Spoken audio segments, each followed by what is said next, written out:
Hello friend, स्वागत है आप सभी का अपने चैनल द एग्जाम तक पे। फ्रेंड, आज के इस वीडियो में हम लोग बिहार एसएससी के लिए एडिटोरियल पब्लिकेशन का वॉल्यूम 2 का प्रैक्टिस सेट नंबर 2 को कवर करने वाले हैं।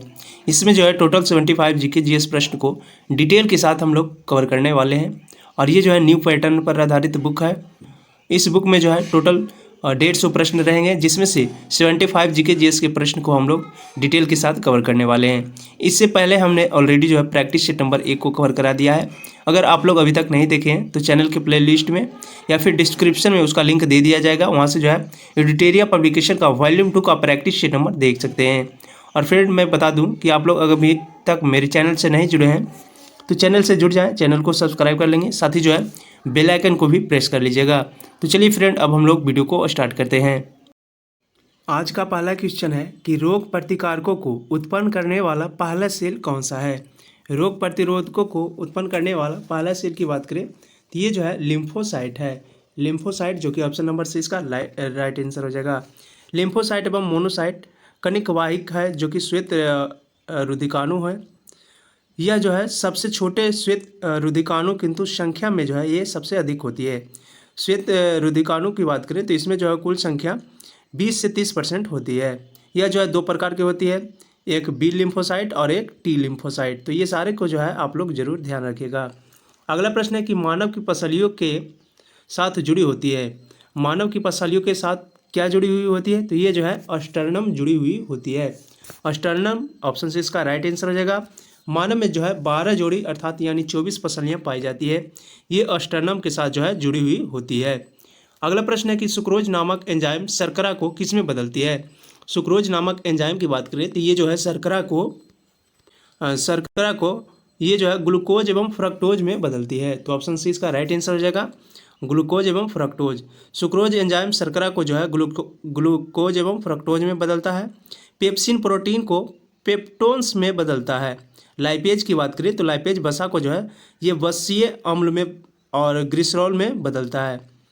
मल्टेज की बात करें तो मल्टेज जो है ये मल्टोज को ग्लूकोज में बदलता है। तो ये सारे पॉइंट को जो है आप लोग जरूर याद रखिएगा। अगला प्रश्न है गुरुत्वाकर्षण का सिद्धांत किसके द्वारा दिया गया। गुरुत्वाकर्षण के सिद्धांत की बात करें तो ये जो है आइजैक न्यूटन के द्वारा दिया गया है। तो ऑप्शन सी इसका राइट आंसर हो जाएगा, आइजैक न्यूटन। गुरुत्वाकर्षण पदार्थों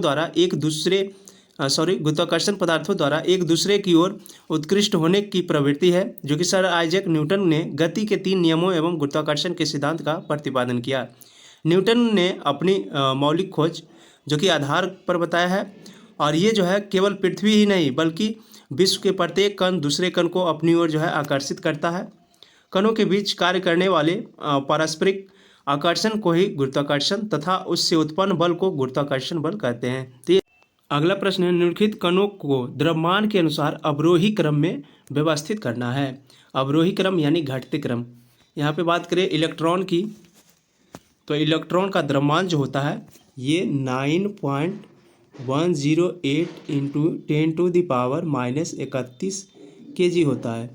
वहीं बात करें हम प्रोटॉन की, प्रोटॉन का द्रव्यमान जो होता है ये 1.672 इंटू 10⁻⁻27 kg होता है। और न्यूट्रॉन की बात करें तो न्यूट्रॉन का द्रव्यमान जो है ये 1.678 इंटू 10⁻⁻27 kg होता है। यानी सर्वाधिक जो है किसकी है, तो ये न्यूट्रॉन की है। सर्वाधिक किसकी है, तो सर्वाधिक जो है इलेक्ट्रॉन की है, यानी इलेक्ट्रॉन सबसे पीछे आएगा। उसके बाद किसकी है, तो न्यूट्रॉन की है। तो 2 का 2, एक में सबसे कम किसकी है, सबसे कम की बात करें तो सबसे कम जो है ये न्यूट्रॉन की है।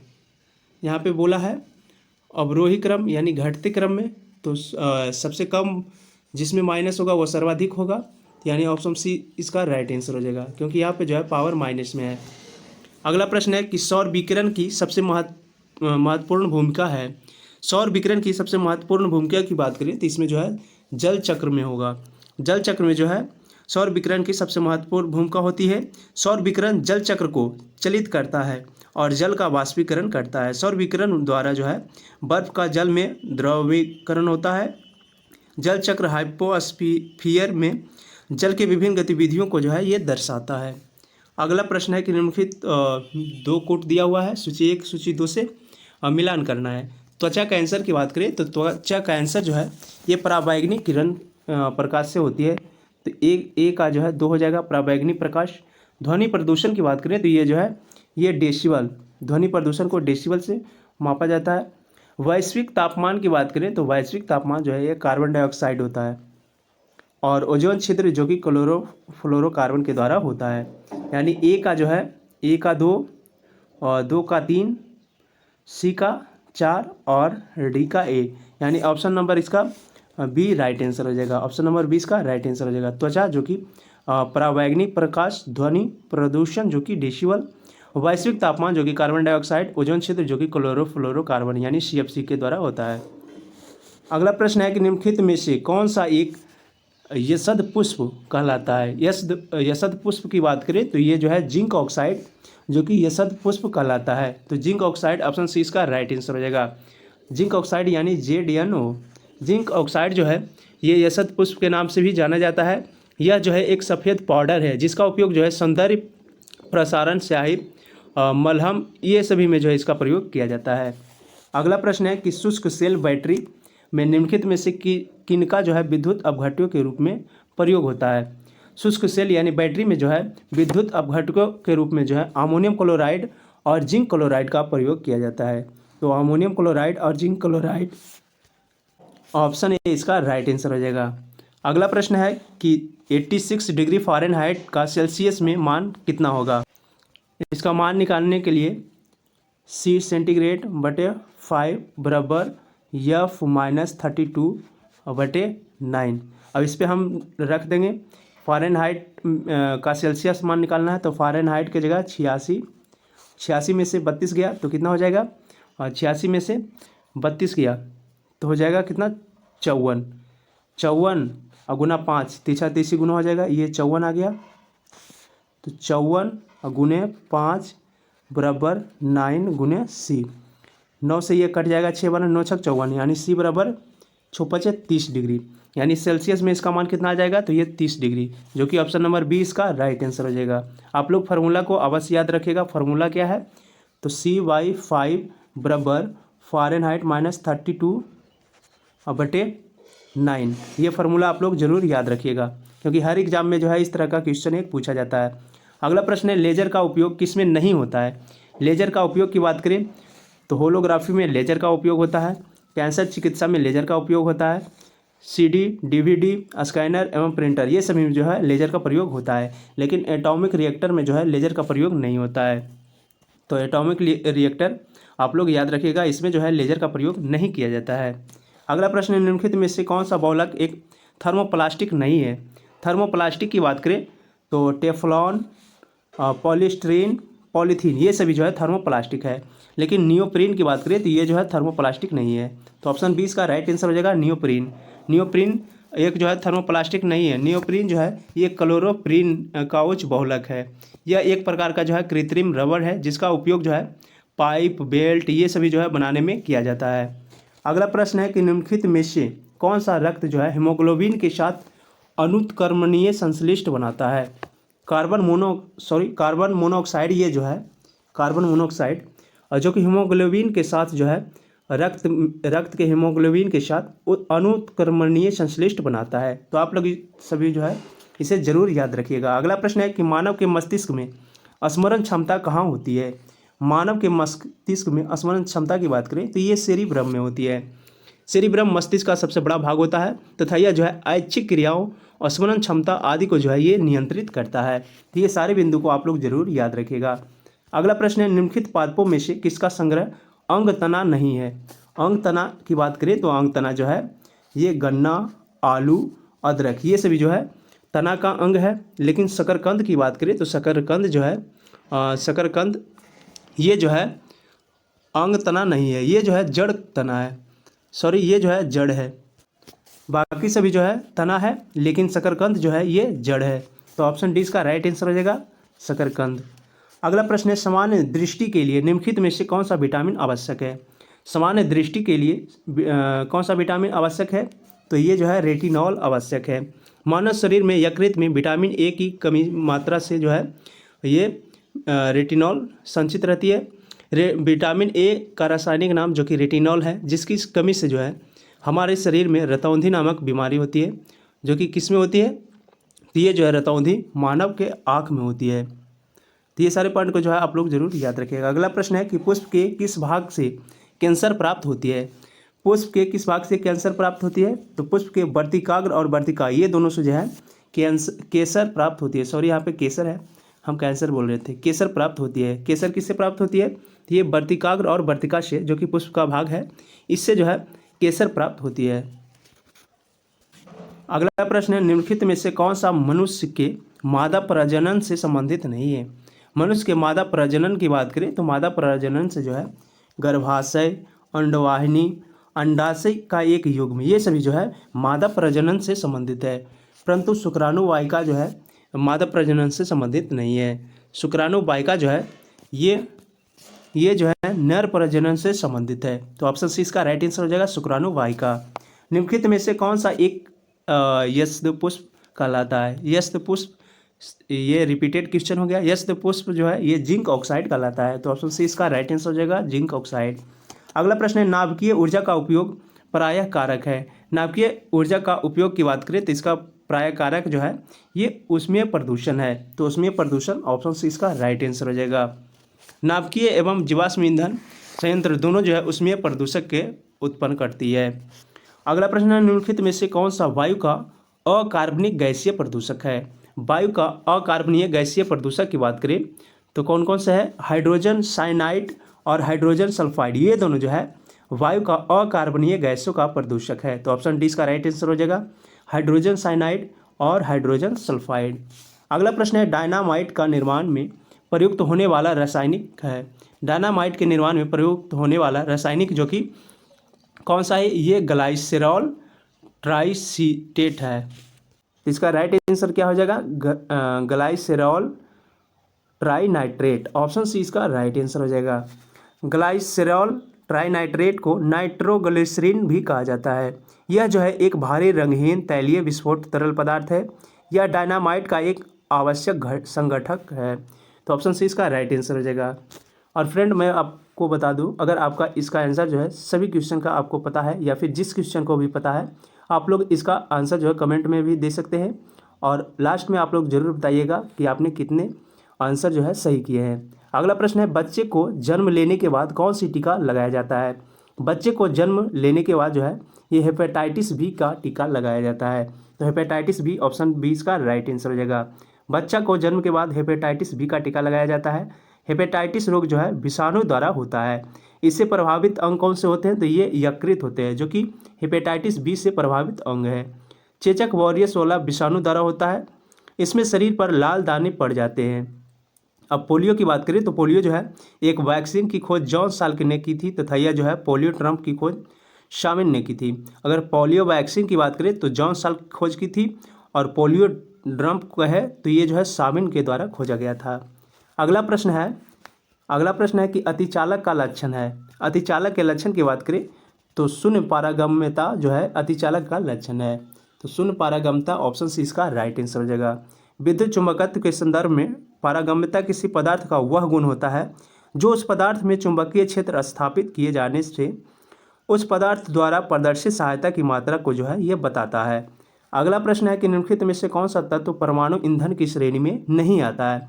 परमाणु ईंधन की श्रेणी में आने वाला तत्व की बात करें तो कौन कौन से तत्व हैं, थोरियम है, यूरेनियम है, प्लूटोनियम है, ये सभी जो है ये परमाणु ईंधन की श्रेणी में जो है तत्व आते हैं। लेकिन कैडमियम जो है ये परमाणु ईंधन की श्रेणी में नहीं आते हैं। तो ऑप्शन ए इसका राइट आंसर हो जाएगा। यहाँ पे नहीं पूछा था तो कैडमियम इसका राइट आंसर हो जाएगा। सभी रेडियो एक्टिव पदार्थों का परमाणु ईंधन के रूप में प्रयोग किया जाता है। कैडमियम रेडियो एक्टिव पदार्थ नहीं है, यह जो है परमाणु ईंधन श्रेणी में नहीं आता। कैडमियम की छड़ जो है परमाणु रिएक्टरों में न्यूट्रॉन मंदक के रूप में जो है प्रयुक्त किए जाते हैं। अगला प्रश्न है कि वज्जी संघ का वर्णन किस पुस्तक में है। वज्जी संघ का वर्णन की बात करें तो इसका जो वर्णन मिलता है ये दीर्घ निकाय में मिलता है। तो ऑप्शन सी इसका राइट आंसर हो जाएगा, दीर्घ निकाय। अगला प्रश्न है कि जोते हुए खेत का प्रमाण सिंधु सभ्यता के किस स्थान में मिलता है। जोते हुए खेत का प्रमाण जो है सिंधु सभ्यता के कालीबंगा में मिलता है। कालीबंगा, ऑप्शन है इसका राइट आंसर हो जाएगा। कालीबंगा की बात करें तो कालीबंगा जो है ये राजस्थान के हनुमानगढ़ जिले में घग्गर नदी के किनारे जो है ये स्थित है। कालीबंगा का शाब्दिक अर्थ जो होता है काले रंग की चूड़ियाँ। ये भी जो है प्रश्न बहुत बार रिपीट होता है। और इसकी खोज जो है कालीबंगा की खोज ये 1951 में अमलानंद घोष द्वारा की गया था तथा जो है 1961 में बीबी लाल और बीके थापर के निर्देश पर जो है व्यापक खुदाई की गई थी। अगर व्यापक खुदाई की बात करें तो ये 1961 में की गई थी, जो कि बीबी लाल और बीके थापर के द्वारा की गई थी। और इसकी खोज जो है ये अमलानंद घोष के द्वारा 1951 में किया गया था। जुते हुए खेत, अगर से पूछे आपसे कि जुते हुए खेत का प्रमाण कहाँ मिलता है, तो ये जो है कालीबंगा में मिलता है। अगला प्रश्न है कि गुप्त काल में भूमि राजस्व की दर क्या थी। गुप्त काल की बात करें तो इसमें जो है भूमि राजस्व की दर ये 1/6 भाग था। तो 1/6 ऑप्शन सी इसका राइट है। अगला प्रश्न है कि कालासुक कौन वंश के शासक थे। कालासुक की बात करें तो कालासुक जो है ये शिशुनाग वंश के शासक थे। शिशुनाग वंश के शासक जो कि कालासुक थे। शिशुनाग वंश की स्थापना जो कि शिशुनाग के द्वारा 412 ईसा पूर्व में किया गया था, 412 ईसा पूर्व में। और यह जो है शिशुनाग अपनी राजधानी पाटलिपुत्र से हटाकर वैशाली लाया था। कालाशोक ने पुनः राजधानी को जो है पाटलिपुत्र में स्थापित किया था। शिशुनाग बोले तो ये जो है पाटलिपुत्र से हटाकर वैशाली किया था और कालाशोक के द्वारा जो है पाटलिपुत्र से स्थापित किया गया था, यानी वैशाली से भी पाटलिपुत्र स्थापित किया गया था। शिशुनाग वंश का अंतिम शासक पूछे तो ये जो है नंदीवर्धन थे। ये सारे पॉइंट को आप लोग जो है जरूर याद रखिएगा। अगला प्रश्न है कि मीर कासिम ने अपनी राजधानी मुर्शिदाबाद से कहाँ स्थानांतरित किया था। मीर कासिम की बात करें तो मीर कासिम जो है अपनी राजधानी मुर्शिदाबाद से हटाकर जो है ये मुंगेर कर दिया था। तो मुंगेर ऑप्शन ए इसका राइट आंसर हो जाएगा। बंगाल के नवाब मीर कासिम ने मुंगेर में तोप व बंदूक का कारखाना स्थापित किया था और सेना को जो है पुनर्गठन किया था। बंगाल का नवाब जो कि मीर जाफर को अंग्रेजों ने 1760 ईस्वी में हटाकर उसके दामाद जो कि मीर कासिम थे उसको जो है बंगाल का नवाब बनाया था और मीर कासिम ने अपनी राजधानी को जो है मुर्शिदाबाद से हटाकर मुंगेर कर दिया था। तो ये सारे पॉइंट को जो है आप लोग जरूर याद रखिएगा। अगला प्रश्न है कि दिल्ली के लाल किले में मोती मस्जिद का निर्माण किसने करवाया था। दिल्ली के लाल किले की बात करें तो इसमें जो है मोती मस्जिद का निर्माण ये जो है औरंगजेब के द्वारा कराया गया था। तो औरंगजेब ऑप्शन से इसका राइट आंसर हो जाएगा। महाराष्ट्र के औरंगाबाद में औरंगजेब ने अपनी बेगम दिलराम बानो बेगम की याद में जो है बीबी का मकबरा बनाया था और बीबी का मकबरा जो कि द्वितीय ताजमहल भी कहा जाता है। ताजमहल, द्वितीय ताजमहल पूछे तो ये बीबी का मकबरा को कहा जाता है। अगला प्रश्न है कि स्वराज दल की स्थापना बिहार में किसने की थी। स्वराज दल की बात करें तो स्वराज दल की स्थापना जो है बिहार में ये श्री कृष्ण सिंह के द्वारा किया गया था और श्री कृष्ण सिंह की बात करें तो ये जो है बिहार के प्रथम मुख्यमंत्री रहे थे। 1 जनवरी 2023 को मोतीलाल नेहरू तथा चित्तरंजन दास द्वारा जो है इलाहाबाद में स्वराज दल की स्थापना की गई थी और बिहार में स्वराज दल की स्थापना श्री कृष्ण सिंह के द्वारा किया गया था। बिहार में स्वराज दल के प्रथम अध्यक्ष जो कि श्री नारायण प्रसाद एवं सचिव जो है अब्दुल बारी थे। अगर सचिव पूछे तो अब्दुल बारी और प्रथम अध्यक्ष पूछे तो ये श्री नारायण प्रसाद थे। ये सारे पॉइंट को जो है आप लोग याद रखिएगा। स्वराज दल सिर्फ पूछे तो जो है मोतीलाल नेहरू और चित्तरंजन दास, लेकिन बिहार में पूछे तो श्री कृष्ण सिंह हो जाएगा। अगला प्रश्न है कि दिल्ली में किस सुल्तान ने स्वयं को नायब ए खुदाई कहा था। स्वयं को नायब ए खुदाई कहने वाला दिल्ली का सुल्तान जो है ये बलबन था। बलबन ऑप्शन से इसका राइट आंसर हो जाएगा। बलबन ने स्वयं को पृथ्वी पर ईश्वर का प्रतिनिधित्व के रूप में जो है प्रतिछाया घोषित किया था। इसके बाद जो है उसने खुद को नायब ए खुदाई कहा था। तो नायब ए खुदाई जो कि बलबन खुद को कहा था। अगला प्रश्न है कि प्रथम विश्व युद्ध किस वर्ष शुरू हुआ। प्रथम विश्व युद्ध की बात करें तो इसकी शुरुआत जो है ये 1914 में हुआ था। 28 जुलाई 1914 से जो है ये 11 नवंबर 1918 तक जो कि प्रथम विश्व युद्ध चला था। तो शुरुआत कब हुआ था, तो ये जो है 1914 में शुरुआत हुआ था। और स्मॉल डेट पूछे तो 28 जुलाई 1914 को प्रथम विश्व युद्ध स्टार्ट हुआ था और 11 नवंबर 1918 को जो है ये समाप्त हो गया था। युद्ध में जो है महान युद्ध मतलब ये प्रथम युद्ध को जो है महान युद्ध कहा जाता है।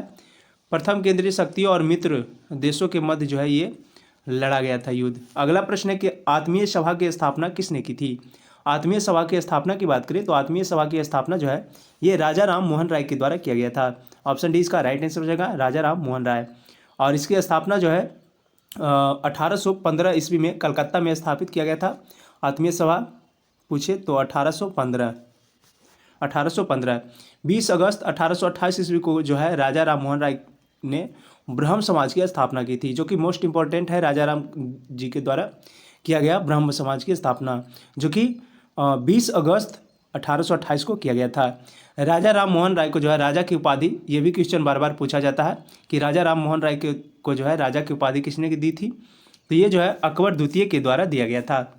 और राजा राम मोहन राय की बात करें तो इन्हें जो है भारतीय पुनर्जागरण का पिता भी कहा जाता है। तो ये सारे पॉइंट को जो है आप लोग याद रखिएगा। अगला प्रश्न है कि भारत का प्रथम गवर्नर जनरल कौन था। भारत का प्रथम गवर्नर जनरल की बात करें तो ये जो है लॉर्ड विलियम बेंटिंक था। Lord William Bentinck, option D इसका राइट आंसर हो जाएगा। बंगाल का पहला गवर्नर की बात करें तो ये रॉबर्ट क्लाइव था। और बंगाल का अंतिम गवर्नर एवं बंगाल का प्रथम गवर्नर जनरल पूछे तो ये वारेन हेस्टिंग्स हो जाएगा। वही बात करें बंगाल का अंतिम गवर्नर जनरल और भारत का प्रथम गवर्नर जनरल तो ये लॉर्ड विलियम बेंटिंक हो जाएगा। तो ये सारे पॉइंट को जो है आप लोग याद रखिएगा। अगर पूछे भारत का अंतिम गवर्नर जनरल तथा भारत का प्रथम वायसराय तो कैनिंग हो जाएगा। प्रथम वायसराय भारत के पूछे और भारत का अंतिम गवर्नर जनरल तो कौन हो जाएगा, तो ये कौन हो जाएगा, अंतिम गवर्नर जनरल भारत के पूछे तो कैनिंग हो जाएगा। वहीं अंतिम वायसराय पूछे और स्वतंत्र भारत के प्रथम गवर्नर जनरल तो ये लॉर्ड माउंटबेटन हो जाएगा। तो ये सारे पॉइंट को जो है आप लोग जरूर याद रखिएगा। अगला बात है कि मैं समाजवादी एवं गणतंत्रवादी हूँ। यह कांग्रेस के एक अधिवेशन में अपने अध्यक्षीय भाषण में किसने कहा था कि मैं समाजवादी और गणतंत्रवादी हूँ। ये जो कथन है ये जवाहरलाल नेहरू जी के द्वारा कहा गया था। तो ऑप्शन ए इसका राइट आंसर हो जाएगा। और जवाहरलाल नेहरू की बात करें तो ये जो है भारत के प्रथम प्रधानमंत्री थे। जवाहरलाल नेहरू का जन्म जो है ये 14 नवंबर 1889 ईस्वी को इलाहाबाद में हुआ था। तो ये सारे पॉइंट को जो है आप लोग जरूर याद रखिएगा। अगला प्रश्न है कि राज्य चुनाव आयोग द्वारा पंचायत चुनाव जिस अनुच्छेद के तहत संचालित व नियंत्रित होता है उसका उल्लेख जो है भारतीय संविधान के किस अनुच्छेद में मिलता है। इसका उल्लेख की बात करें तो ये जो है अनुच्छेद 243 के में इसका उल्लेख जो है मिलता है। 243 के में जो है 243 के में पंचायतों का चुनाव का उल्लेख जो है मिलता है। ग्राम सभा पूछे तो 243 के ए, पंचायतों की संविधान पूछे ये जो है 243 के बी, पंचायतों का कार्यकाल पूछे तो 243 के ई, और पंचायतों के लेखा का अंकेक्षण पूछे तो ये जो है 243 के जी। यानी 243 से जो है बहुत सारे प्रश्न पूछे जाते हैं। तो आप लोग जो है 243 के सभी अनुच्छेद को याद रखिएगा। अगला प्रश्न है कि भारत का राष्ट्रपति कितनी बार पुनः चुनाव के लिए पात्र होता है। भारत के राष्ट्रपति की बात करें तो भारत के राष्ट्रपति को पुनः चुनाव के लिए जो है कोई सीमा नहीं है। ये अनगिनत बार यानी कितनी भी बार जो है भारत के राष्ट्रपति बन सकते हैं। तो ऑप्शन डी इसका राइट आंसर हो जाएगा, कितनी भी बार। अगला प्रश्न है लेकिन इसका कार्यकाल पूछे तो 5 वर्षों का होता है। अभी वर्तमान में कौन है भारत के राष्ट्रपति, तो ये जो है द्रौपदी मुर्मू है। और ये जो है दूसरी महिला राष्ट्रपति है जो कि 25 जुलाई 2022 को भारत के 15वें राष्ट्रपति के रूप में शपथ लिए थे।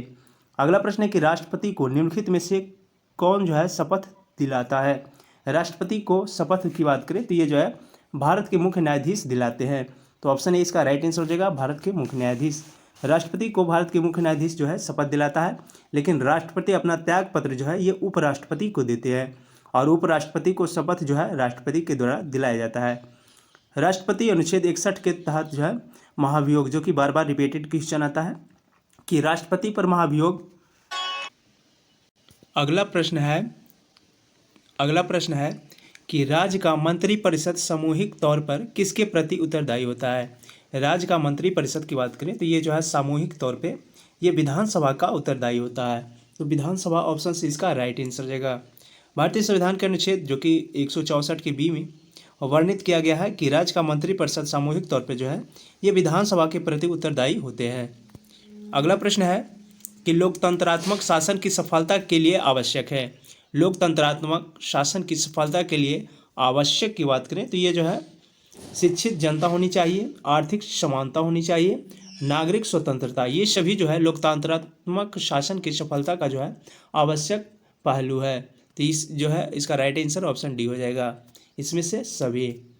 अगला प्रश्न है कि भारतीय संविधान स्पष्ट प्रेस की स्वतंत्रता की व्यवस्था नहीं करता, परंतु यह जो है स्वतंत्रता अंतर्निहित है। ये जो है अनुच्छेद किस में है। प्रेस की स्वतंत्रता की बात करें तो प्रेस की स्वतंत्रता का वर्णन जो है भारतीय संविधान के अनुच्छेद 19 के ए में इसका वर्णन मिलता है। तो ऑप्शन ए इसका राइट आंसर हो जाएगा। भारतीय संविधान में प्रेस की स्वतंत्रता का उल्लेख जो है ये नहीं किया गया है। हालांकि प्रेस का मीडिया की स्वतंत्रता भारत के संविधान द्वारा अनुच्छेद 19 के 1 के ए में इसके तहत जो है वाक स्वतंत्रता एवं अभिव्यक्ति स्वतंत्रता के अधिकार जो है ये निहित है। और 19 के ग की बात करें तो 19 के ग में जो है संघ बनाने का स्वतंत्रता प्रदान किया गया है। 19 के घ में जो भारत में कहीं भी आने जाने का भ्रमण करने का स्वतंत्रता प्रदान किया गया है। और 19 के अड़ की बात करें तो इसमें जो है भारत के राज्य क्षेत्र के किसी भी भाग में निवास करने की स्वतंत्रता प्राप्त की गई है। आगे हम लोग बात करें 19 के घ में तो इसमें जो है भारत के राज्य क्षेत्र में किसी भी भाग में कोई भी वित्तीय व्यापार एवं कारोबार करने की जो है स्वतंत्रता प्रदान की गई है। तो आप लोग 19 के जो है सभी अनुच्छेद को याद जरूर रखिएगा, जो कि हर एग्जाम में एक न एक प्रश्न ऐसे आते रहते हैं। अगला प्रश्न है कि किस संविधान संशोधन द्वारा पंचायती राज व्यवस्था संस्थानों को संवैधानिक दर्जा प्रदान किया गया है। इसमें संवैधानिक दर्जा पंचायती राज व्यवस्था की बात करें तो इसमें जो है अनुच्छेद 73 संविधान संशोधन 73वां के तहत जो है पंचायती राज व्यवस्था संशोधित जो है संवैधानिक दर्जा प्रदान किया गया है। तो इसका राइट आंसर जो है 73वां संविधान संशोधन हो जाएगा। पीवी नरसिम्हा राव के प्रयास से जो है 1992 में संसद द्वारा पारित 73वें संविधान संशोधन को जो है मंजूरी मिली थी। इसके तहत जो है संविधान के भाग 9 में अनुच्छेद 243 के क और इससे जो है 243 के न तक जो है जोड़ा गया था। अगला प्रश्न है कि किस संविधान संशोधन द्वारा मतदाता की आयु 21 वर्ष से घटाकर 18 वर्ष की गई थी। मतदाता की आयु सीमा जो है 21 वर्ष से घटाकर 18 वर्ष की गई। ये जो है भारतीय संविधान के 61वें संविधान संशोधन 1989 के द्वारा किया गया था। तो ऑप्शन ए इसका राइट आंसर हो जाएगा 1989, जो कि 61वां संविधान संशोधन के द्वारा 21 वर्ष से घटाकर 18 वर्ष की आयु कर दी गई थी। 55वां संविधान संशोधन की बात करें तो ये जो है 1986 में हुआ था और इसके द्वारा जो है अरुणाचल प्रदेश को राज्य का दर्जा दिया गया था। 73वां संविधान संशोधन जो कि मोस्ट इंपॉर्टेंट है, ये 1992 में हुआ था और ये जो है पंचायती राज को संवैधानिक दर्जा दिया गया था। इसमें 84वां संविधान संशोधन की बात करें तो इसमें जो है ये 2002 में हुआ था और इसमें जो है लोकसभा एवं विधानसभा को परिसीमन किया गया था। तो ये सारे बिंदु को जो है आप लोग जरूर याद रखिएगा। अगला प्रश्न है सौर मंडल का प्रधान आकाशीय पिंड कौन सा है। सौर मंडल का प्रधान आकाशीय पिंड की बात करें तो ये जो है सूर्य है। सूर्य ऑप्शन डी इसका राइट आंसर रहेगा। सूर्य सौरमंडल का मुखिया भी कहा जाता है इसे जो है। यह सौरमंडल के केंद्र में स्थित एक तारा है। सूर्य की उत्पत्ति जो है 4.6 बिलियन साल पहले हुआ है। ये सारे पॉइंट को जो है आप लोग जरूर याद रखिएगा। अगला प्रश्न है कि दक्षिण गोलार्ध में सबसे बड़ा दिन कब होता है।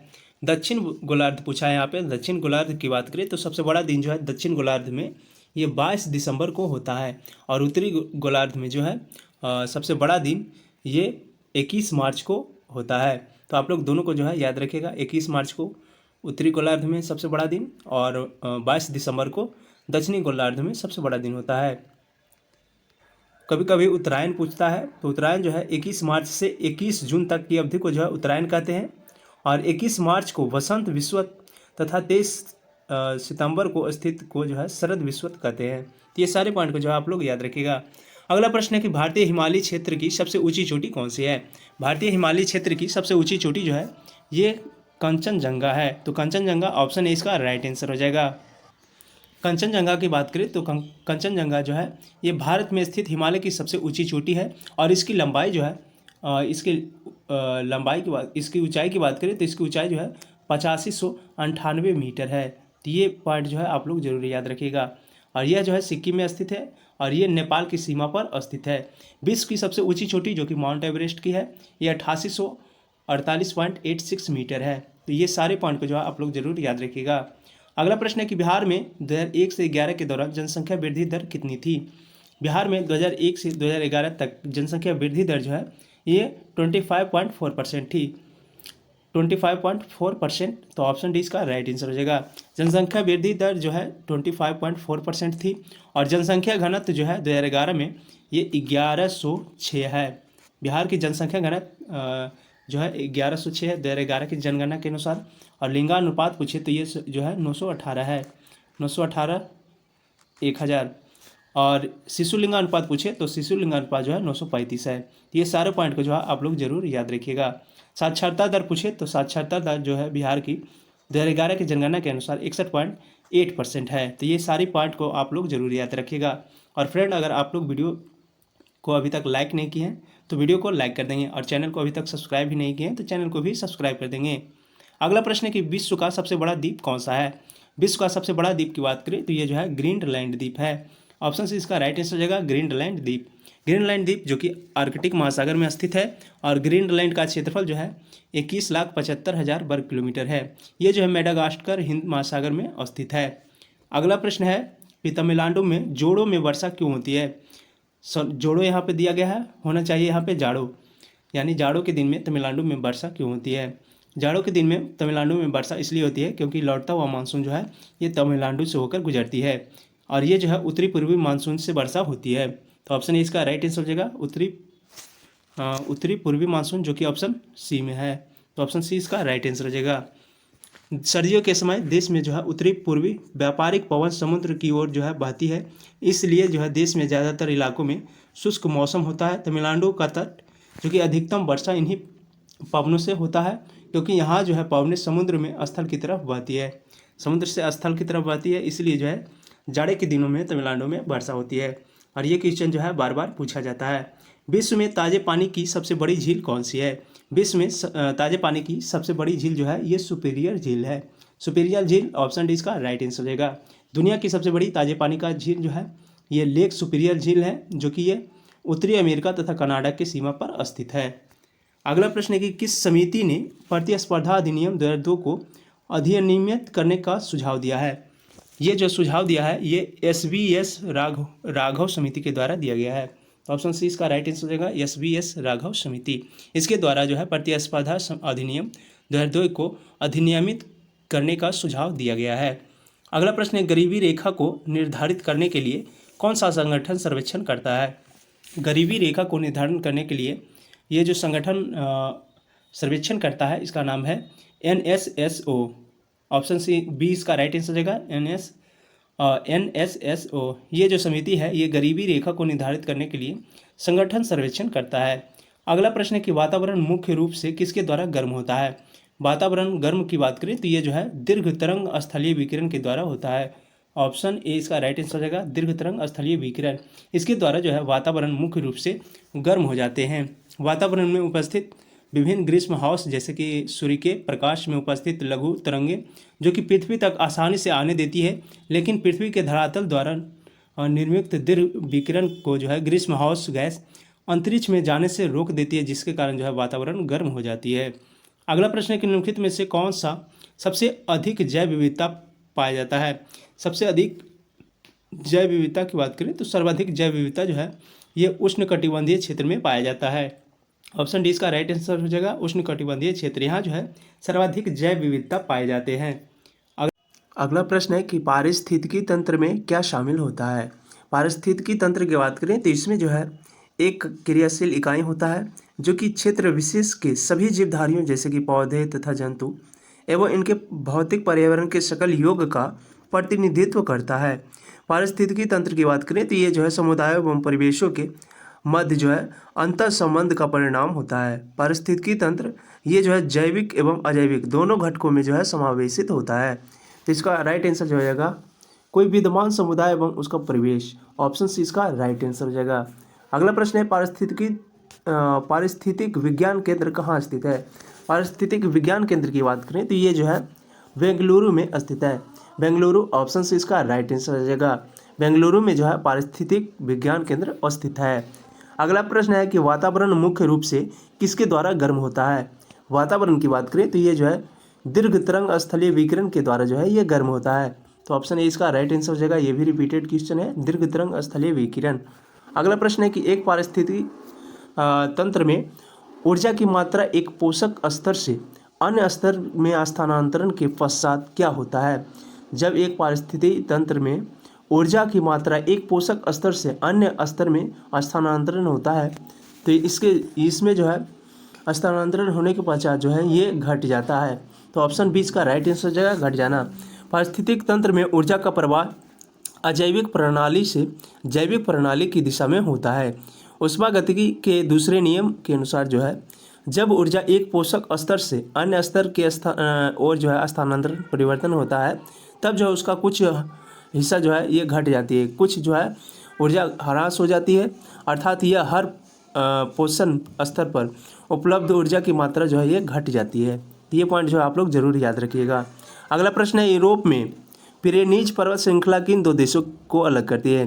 पिरेनीज पर्वत श्रृंखला की बात करें तो ये जो है यूरोप में स्थित है और ये जो है स्पेन और फ्रांस को अलग करती है। तो ऑप्शन है इसका राइट आंसर जगह स्पेन और फ्रांस। स्पेन और फ्रांस को जो है पिरेनीज पर्वत अलग करती है। आल्प्स पर्वत जो कि फ्रांस और इटली को अलग करती है। जूरा पर्वत जो कि फ्रांस और स्विट्जरलैंड को अलग करती है। तो ये सारे पॉइंट को जो है आप लोग जरूर याद रखिएगा। अगला प्रश्न है, चांद पर उतरने वाला दूसरा व्यक्ति कौन था? पहला व्यक्ति सब लोग जानते हैं नील आर्मस्ट्रांग था, लेकिन दूसरा व्यक्ति यहाँ पे पूछा है। दूसरा व्यक्ति की बात करें तो चांद पे उतरने वाला दूसरा व्यक्ति जो है ये एडवर्ड बज एल्ड्रिन है। Edward Buzz Aldrin, option C इसका राइट आंसर जगह। इन्होंने जो है चांद पे उतरने वाला दूसरा व्यक्ति बना है। ये जो है 20 जुलाई 1969 को चांद पर उतरे थे।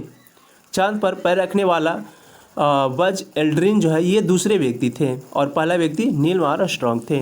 अगला प्रश्न है, निम्नलिखित में से किसे वाक्पटु वक्ता कहा जाता है? वाक्पटु वक्ता की बात करें तो ये जो है ये गोपाल कृष्ण गोखले को कहा जाता है। तो ऑप्शन है इसका राइट आंसर जगह गोपाल कृष्ण गोखले।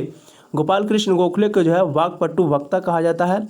अपने ये जो है वाक्पटुता के कारण जो है बजट को आलोचनात्मक विशिष्ट तरीके से करते थे।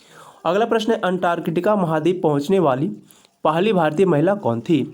अंटार्कटिका महाद्वीप पहुंचने वाली पहली भारतीय महिला जो थी ये मेहर मूसा थी। तो मेहर मूसा, ऑप्शन बी इसका राइट आंसर जगह। मेहर मूसा जो कि भारत की पहली महिला है जिन्होंने जो है अंटार्कटिका महाद्वीप पर पहुंचने में सफलता प्राप्त की है। प्रीति सेन गुप्ता, इसे भी याद रखेगा। प्रीति सेन गुप्ता की बात करें ये जो है उत्तरी ध्रुव पर पहुंचने वाली प्रथम भारतीय महिला थी। उज्ज्वला पाटिल की बात करें तो ये जो है भारत की प्रथम महिला है जिन्होंने जो है वर्ष 1988 में पूरे विश्व का चक्कर लगाया था। विश्व का चक्कर की बात करें तो ये जो है उज्ज्वला पाटिल के द्वारा लगाया गया था, जो कि 1988 में लगाया गया था। और गीता घोष की बात करें तो गीता घोष जो है ये भारत की पहली महिला para troopers of India air force हैं। तो ये सभी पॉइंट को जो है आप लोग जरूर याद रखिएगा। अगला प्रश्न है कि भारतीय न्यूक्लियस विज्ञान का जनक किसे कहा जाता है? भारतीय न्यूक्लियस विज्ञान के जनक की बात करें ये जो है होमी जे भाभा यानी होमी जहांगीर भाभा को कहा जाता है। तो ऑप्शन इसका राइट आंसर जगह होमी जहांगीर भाभा। ये जो है परमाणु ऊर्जा आयोग के प्रथम अध्यक्ष भी थे और जनवरी 1966 में वायुयान दुर्घटना में जो है इनकी मृत्यु हो गई थी। अगला प्रश्न है कि भारत का पहला पनडुब्बी पर्यटन किस राज्य में शुरू किया गया था? भारत का पहला पनडुब्बी पर्यटन की बात करें ये जो है गुजरात राज्य में शुरू किया गया था। तो गुजरात, ऑप्शन सी इसका राइट आंसर जगह। गुजरात सरकार देश का पहला पनडुब्बी पर्यटन शुरू करने जा रही है और यह प्रोजेक्ट द्वारका शहर में तट पर स्थित है। ये जो है एक छोटे द्वीप बेट द्वारका के आसपास शुरू की जाएगी। इसके लिए जो है गुजरात सरकार ने मझगांव डॉकयार्ड लिमिटेड के साथ जो है हाथ मिलाया है। तो ये सारे पॉइंट को जो है आप लोग जरूर याद रखिएगा। अगला प्रश्न है कि केंद्र सरकार ने पिछले कुछ वर्षों में राष्ट्र विरोधी गतिविधियों में संलिप्त होने के कारण जो है किन संगठन पर प्रतिबंध लगाया है? ये जो है प्रतिबंध लगाया है ये तहरीक ए हुर्रियत, जमात ए इस्लामी और Jammu Kashmir liberation front, Jammu Kashmir democratic front. ये जो है सारे पे केंद्र सरकार ने जो है राष्ट्र विरोधी गतिविधियों में संलिप्त होने के कारण जो है इन सभी संगठन पर प्रतिबंध लगाया है। तो ऑप्शन डी इसका राइट आंसर हो जाएगा इनमें से सभी। अगला प्रश्न है कि रेल मंत्रालय के तहत किन दो केंद्रीय सार्वजनिक क्षेत्र उद्यमों जो कि CPSE है इसको जो है वित्त मंत्रालय द्वारा नवरत्न का दर्जा दिया गया है। नवरत्न का दर्जा जो है दिया गया है ये दिया गया है इरकॉन और रिटेश लिमिटेड, IRCON और रिटेश लिमिटेड, यानी ऑप्शन है इसका राइट आंसर जगह। इन दोनों को जो है रेल मंत्रालय के तहत जो है इन्हें वित्त मंत्रालय के द्वारा नवरत्न का दर्जा दिया गया है। अगला प्रश्न है कि हाल ही में किस राज्य में हर जिले में ड्रोन पुलिस यूनिट की स्थापना की गई है? ड्रोन पुलिस यूनिट की स्थापना जो है हर जिले में ये जो की गई है ये बिहार में की गई है। बिहार ऑप्शन सी इसका राइट आंसर हो जाएगा। मिशन सुरक्षा का मुख्य उद्देश्य दियारा और पहाड़ी क्षेत्रों में जो होने वाली अवैध कारोबार है, जैसे कि शराब निर्माण, अवैध अग्निशास्त्र निर्माण, अफीम की खेती, ये सभी जो है इस सभी अपराधों को नियंत्रित करने के लिए जो है ये अभियान चलाया गया है। ड्रोन पुलिस यूनिट इसकी स्थापना की गई है। अगला प्रश्न है कि वर्ष 2030 फीफा विश्व कप कितने महाद्वीपों में आयोजित किया जाएगा। वर्ष 2030 फीफा विश्व कप की बात करें तो ये जो विश्व कप है ये 3 महाद्वीपों में आयोजित किया जाएगा।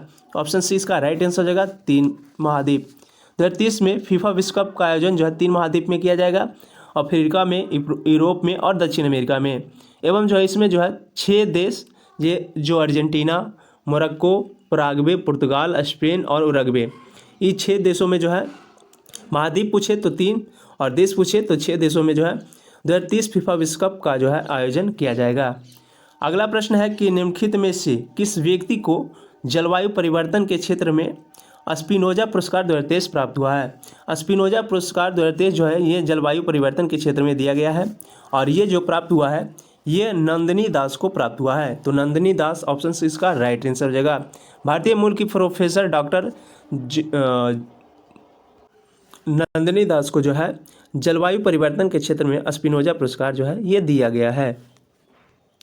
अगला प्रश्न है कि मिशन इन्वेस्टिगेशन @75 किस राज्य द्वारा लॉन्च किया गया है, जिसका उद्देश्य 75 दिनों में जो है सभी FIR की जांच पूरी करना है। मिशन इन्वेस्टिगेशन जो है @75 ये जो है ये बिहार सरकार के द्वारा चलाया गया है। तो बिहार ऑप्शन है इसका राइट आंसर हो जाएगा। ई शासन को बढ़ावा देने के लिए तथा कानूनी व्यवस्था मजबूत करने के लिए मिशन इन्वेस्टिगेशन @75 बिहार सरकार द्वारा लॉन्च किया गया है। अगला प्रश्न है कि वर्ष 2023 में एशियाई खेलों में भारत ने कुल कितने पदक जीते हैं। वर्ष 2023 के एशियाई खेलों में जो है भारत के द्वारा टोटल 107 पदक जीते गए हैं। ऑप्शन से इसका राइट आंसर हो जाएगा 107 पदक। भारत ने चीन के हांगझू में आयोजित एशिया खेलों में एशियाई खेल जो है ये हांगझू चीन में हुआ था 2023 में, और इसमें जो है भारत के द्वारा टोटल 107 पदक जीते गए, जिसमें से अगर स्वर्ण पूछे तो 28, रजत पूछे तो 38 और कांस्य पूछे तो 41। 28 स्वर्ण, रजत 38 और अगर कांस्य पूछे तो 41। ये सारे पॉइंट को आप लोग जरूर याद रखिएगा। टोटल 107। अगला प्रश्न है कि वर्ष 2023 के नोबेल अर्थशास्त्र पुरस्कार से किसे सम्मानित किया गया है। अर्थशास्त्र में 2023 में नोबेल पुरस्कार जो है ये क्लॉडिया गोल्डिन को दिया गया है। क्लॉडिया गोल्डिन ऑप्शन सी इसका राइट आंसर हो जाएगा। क्लॉडिया गोल्डिन को जो है अर्थशास्त्र के क्षेत्र में 2023 में नोबेल पुरस्कार दिया गया है। अगला प्रश्न है प्रश्न नंबर 75। ऑपरेशन आयरन स्क्वाड निम्नलिखित में से किस देश द्वारा शुरू किया गया है।